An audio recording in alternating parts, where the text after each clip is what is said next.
vento soprava lá fora, como uma noite qualquer de inverno. O frio tomava conta da nossa humilde casa, que ficava em meio a uma mata fechada. Nada se via a quilômetros de distância. Era uma vida solitária que eu e meus pais levávamos. Mas era uma vida muito gratificante. Tínhamos uma vaca leiteira, algumas galinhas e uma família de patos. Tudo seguia calmo, até aquela noite em que tudo mudou. A noite estava fria, era mês de junho. O inverno na roça era de doer. Estávamos recolhidos em casa. Meu pai e minha mãe já haviam ido para seu quarto. Eu estava com um lampião em minha mão e olhava a mata fechada pela janela da sala. Eu adorava ficar fazendo isso, principalmente nas noites de inverno. No entanto, aquele dia senti que algo estava diferente. Um silêncio desconcertante tomava conta do ambiente. Não se ouvia nem o barulho dos insetos, nem dos animais que saíam à noite para caçar. Nem os nossos animais estavam emitindo nenhum som. Achei tudo muito estranho, mas continuei olhando pela janela. A lua estava cheia e clareava um pouco aquela noite. O tempo foi passando e fui ficando cansado e resolvi me deitar. Mas antes de sair da janela, algo se mexeu na floresta. Eu olhei rapidamente e não pude ver nada. De repente, outra árvore balança e logo após, outra. Eu não conseguia ver o que era, mas sabia que era algo grande, pois as árvores estavam se mexendo de uma forma que nunca havia visto. De repente, tudo para. Corri meus olhos pela mata fechada e não vi nada. Só que quando olhei na árvore que ficava próximo à minha casa, havia uma sombra e seus grandes olhos vermelhos me encaravam.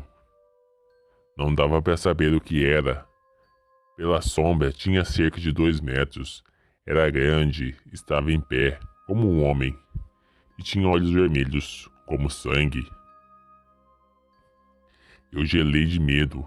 Meu coração quase saiu pela boca. E eu não conseguia falar nada, só tremia. Ficamos nos encarando por cerca de 2 minutos, quando ouço um forte barulho atrás de mim. Sinto algo tocar meus ombros e me viro lentamente. Vejo que era apenas minha mãe. Um grande alívio tomou conta do meu ser. Tornei a olhar a árvore no quintal e não havia mais nada ali. Olhei de volta para minha mãe e ela me perguntou o que eu fazia acordado até aquela hora. Disse a ela tudo o que tinha visto. Ela obviamente não acreditou. Pensou que eu estava com medo e disse: "O escuro pode nos pregar uma peça. Vai direto para a cama, que está muito frio." Fui meio contrariado e morrendo de medo, mas fui. Fiquei pensando nas palavras de minha mãe e pensei mesmo que poderia ser algo da minha mente, devido ao escuro, ao medo e à falta de iluminação. Fechei os olhos e virei de lado na cama. Passados cerca de 5 minutos, ouço um barulho no galinheiro e as galinhas estavam agitadas com alguma coisa. Levantei na hora e corri para a sala. Meus pais fizeram o mesmo. Meu pai então pegou a espingarda e disse que iria ver o que era.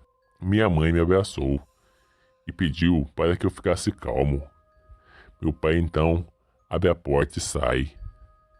Depois de alguns minutos angustiantes de silêncio, ouve-se ecoar um grito de pavor. Era meu pai.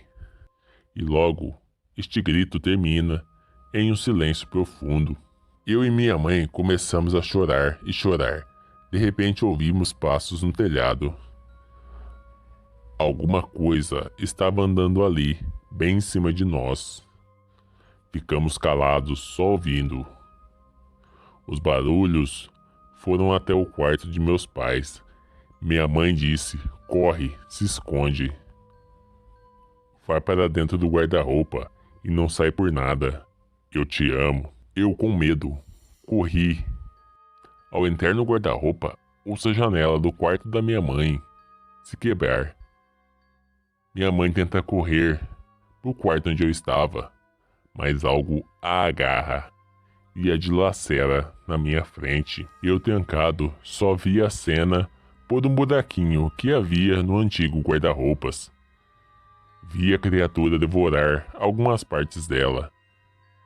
Pude ver perfeitamente o que era aquele ser. Depois deste fato, a criatura arrastou o corpo de minha mãe e esperei o dia amanhecer. Quando vi os primeiros raios do sol, resolvi sair. Só havia um rastro de sangue pela casa e no quintal. Uma trilha de sangue que levava até a floresta.